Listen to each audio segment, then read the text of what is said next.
I want you to imagine this for a moment. Not a war, not a treaty collapse, but a sentence spoken casually from the Oval Office about taking control of a NATO ally's territory, Greenland. On paper it sounds absurd. In reality, it has triggered something far more serious, because while the president keeps the option on the table, Congress is quietly doing the unthinkable, preparing legal and diplomatic fallbacks against its own executive branch. That alone should make you pause. I've spent years studying how power really works, and history teaches us this: alliances don't usually collapse with explosions. They erode through ambiguity, miscalculation, and silence. Right now, America is testing the limits of all three. Senators are flying to Copenhagen. Bills are being drafted that were never supposed to exist. And NATO, the backbone of Western security, is being pulled into a crisis no one planned for. If you care about how global order actually breaks, stay with me, because this story isn't about Greenland. It's about what happens when institutions start planning for the unthinkable. And that's where the real danger begins. To understand why Greenland has become such a sensitive fault line, we need to step back, not decades, but into the logic of the system itself. NATO is not just a military alliance. It is a promise that borders among allies are settled, respected, and no longer negotiable by force or coercion. Greenland sits inside that promise. As a Danish territory, it is covered by NATO's collective framework. That means any suggestion of seizure, even hypothetical, breaks a foundational assumption that has governed transatlantic security. This is why the reaction is so intense. When President Trump revives the idea of U.S. control, Congress doesn't hear ambition, it hears precedent. If one NATO member can openly discuss taking another's territory, the alliance's moral authority erodes instantly. That's the mechanism at work. Not tanks, not treaties, but trust. This is why senators travel to Copenhagen, why foreign ministers sit down without resolution, why lawmakers draft bills they never imagined needing. They are not responding to an invasion. They are responding to a crack in the architecture of order. And once cracks appear, pressure follows. That pressure is about to surface in a very visible way. At the heart of this crisis, buried beneath the headlines, is a hidden mechanism, the unsung work of institutional checks and balances. The concept is simple. If one branch of government pushes too far, others step in to prevent runaway action. That's what's happening here. Congress isn't waiting for a military crisis. Instead, they're preventing it with the quietest of weapons, diplomacy and lawmaking. Senators are flying to Copenhagen not just to chat, but to draw lines in the sand that Trump won't cross, all before any potential incident occurs. This isn't just a political strategy, it's a systematic response to instability. Think of it like a safety net. It's a set of behaviors developed to protect the broader structure, in this case NATO, even when individual leaders might jeopardize it. But there's something else happening. It's not just Congress moving. The reaction extends across borders. Danish officials, Greenlandic leaders, and European heads of state are all pushing back too. They're reaffirming the territorial integrity of their nations, but they're also sending an unmistakable message: the U.S. can't be allowed to act in isolation. This is the stage before the next crisis. The world is testing how far this system can stretch. But what happens when institutions are pushed too far and the safety net snaps? And now we're watching crisis number 2 unfold. This one won't happen on U.S. soil. It will happen where the rubber meets the road, in the form of public trust and global stability. The moment Denmark flatly rejects the idea of a U.S. military presence, and Greenland publicly states its opposition to being drawn into this conflict, the door is closed, or so it seems. But the truth is, the door was never fully open. In fact, Denmark's stance underscores something that most of us overlook. Sovereignty isn't just a national concept, it's a global one. NATO isn't just about military power, It's a framework that ensures no single power can unilaterally reshape borders or undermine allies. The US can't simply assert control over Greenland because it has the right to do so. It would need to do so within the framework of international law, diplomacy, and mutual consent. This is where things get sticky. The proposal to establish a high-level working group between the US, Denmark, and Greenland is a step toward conflict resolution, yes, but it also signals something far more profound. The international system itself is now stepping in to prevent the collapse of one of its most sacred principles: mutual respect among sovereign states. In this quiet struggle for sovereignty, there is no room for error. If even one ally feels abandoned or ignored, the ripple effect will be felt across the world. As the pressure mounts, we will see how these powers choose to act or not act in the coming days. The impact of this crisis isn't just felt in the corridors of power.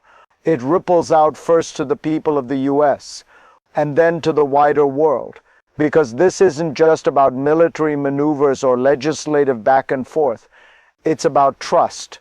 When President Trump suggested that Greenland could be taken for national security, it wasn't just a threat to NATO.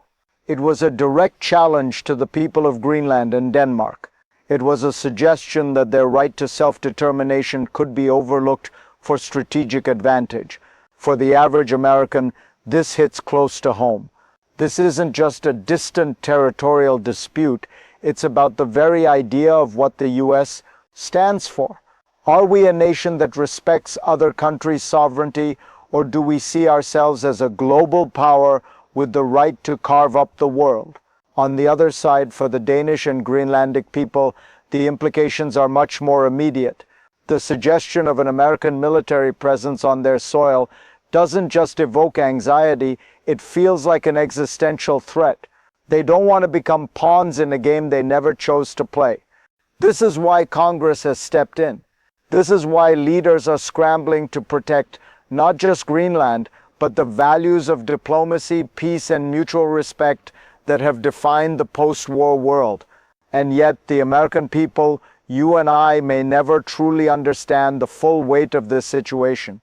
We may never feel the anxiety that comes from sitting at the intersection of geopolitical tensions, but we should care because these actions set the tone for how the world views us and how we view the world. So as the senators travel and the bills are debated, remember this: the future of international cooperation is being tested right now over something as small as a territory in the Arctic. Now let's zoom out and look at the broader impact, the global reverberations that will shape the future of this crisis. We already know the US isn't acting in a vacuum. Europe, Russia, China, they are all watching. The idea of a US military presence in Greenland would carry with it geopolitical consequences that stretch far beyond the Arctic Circle. This is not just about NATO, it's about the integrity of the entire post-World War II order. French President Emmanuel Macron warned that a US seizure of Greenland would have cascading consequences, something we've never seen before. And he's not wrong. Why?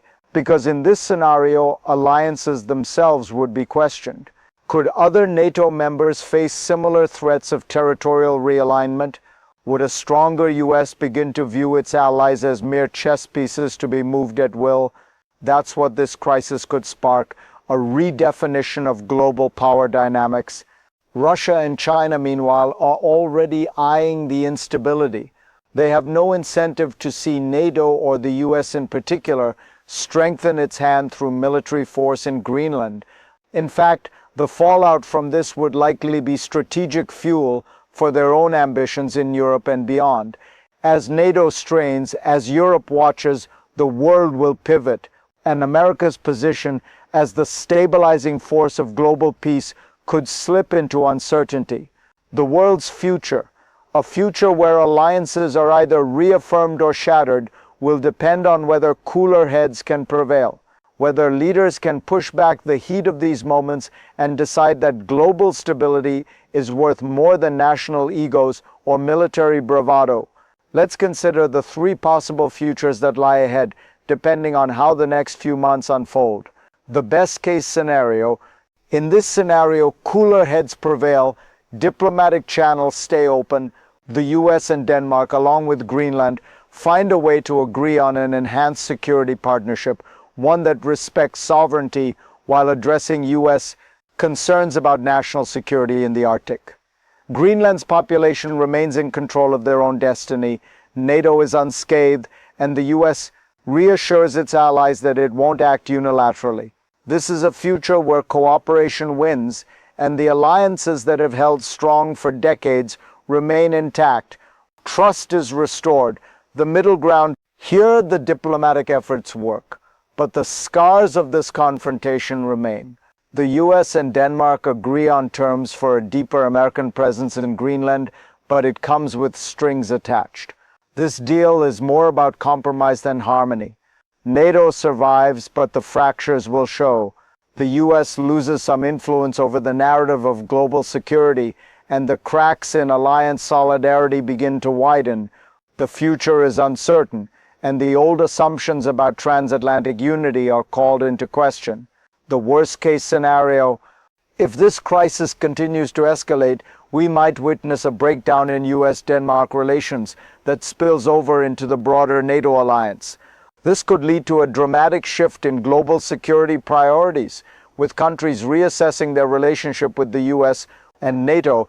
The US might find itself isolated, and even allies could begin to look elsewhere for security guarantees. China and Russia would seize this opportunity to push further into Europe and the Arctic, realigning the global power structure in ways that could take years to undo. The philosophical question here is simple: can a system of alliances hold when trust between its members is tested? Can the US remain the leader of the free world, or will it fracture under the weight of its own ambitions? The answer will depend on whether leaders on both sides of the Atlantic can find a way to reconcile their differences, and whether the long-term stability of the system is valued over short-term power grabs. This situation has shown us something fundamental about global power, that even in the 21st century, alliances are not bulletproof. The idea of an unchecked US move on Greenland, though largely hypothetical, has laid bare the vulnerabilities in the world order. It's a warning shot that echoes far beyond the Arctic. The mechanisms we've relied on for decades are now in question, and the institutions built to maintain order are being tested in real time. The question is, what do we value more? The immediate pursuit of strategic goals, or the preservation of a global framework that has kept peace for generations? In the coming weeks, the world will see which path we choose. Whether the US remains the world's preeminent power, or whether it will face the consequences of losing the trust and loyalty of its closest allies.